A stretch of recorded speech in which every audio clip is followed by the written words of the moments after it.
எதிர்நீச்சல் serial இன்னைக்கு episode எப்படி போகுது நடக்கும் பார்ப்போம். இன்றைக்கி எபிசோட் என்ன கேட்டாங்கன்னா, ஆதிகுணேசனுக்கு மணிவிழா ஃபங்க்ஷன் வீட்டில் ஏற்பாடு பண்ணியிருக்காங்க. அதுக்காக மேடையில் வந்து 2 பேரும் உட்கார போகிறாங்க. அந்நேரம் திடீர்னு சவுண்டு கேட்குது. யாருன்னு பார்த்தா தாரா வந்து வயசுக்கு வந்துட்டாங்க. அப்போ சொல்கிறாங்க, தாரா வயசுக்கு வந்தனால இந்த ஃபங்க்ஷன் இங்கே நடத்தக்கூடாது, அப்படி நடத்தினா இது பெரிய தீட்டாயிரும் அப்படின்னு சொல்லிட்டு ஐயே சொல்லிட்டு இது நான் நடத்தி வைக்க மாட்டேன்னு சொல்லிட்டு கிளம்பி போயிறாரு.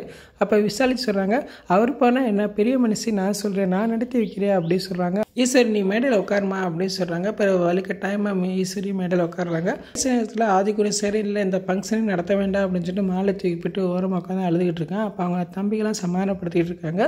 அப்போ குணேஸ்வரி சொல்கிறேன், ஏற்கனவே நான் பட்டுக்கிட்டு இருக்க கஷ்டம்லாம் போதும்டா, இன்னும் எனக்கு மேலே கஷ்டத்தை கொடுத்துடாதீங்கடா அப்படின்னு சொல்லி ஃபீல் பண்ணி அழுகிறேன். அவங்க தம்பிகளாம் அப்படியே ஃபீல் பண்ணி அழுகிற மாதிரி காட்டுறாங்க. அங்கிட்டு பார்த்தா நந்தினி, ரேணுகா, ஈஸ்வரி, ஜானி எல்லாரும் தாராக்கு வந்து நலுங்கு வச்சுட்டு இருக்காங்க. அதனால் கதை பெரிய பிரச்சனை பண்ணுறான். இங்கே எவ்வளோ இருக்கக்கூடாது, வெளியே போங்கடி அப்படின்னு சொல்லி சத்தம் போடுறான். நான் பத்த பிள்ளைக்கு என்ன செய்யணும்னு எனக்கு தெரியும்டா அப்படின்னு சொல்லிட்டு இருக்காங்க. என்னடி என்னவே ஏற்று பேசுகிறான்னு சொல்லி கதிர் வந்து நந்தினி அடிக்க போகிறேன். நந்தினி வந்து இதுக்கு மேலே அடிச்சா மரியாதை கேட்டுரும் அப்படின்னு சொல்கிற மாதிரி காட்டுறாங்க.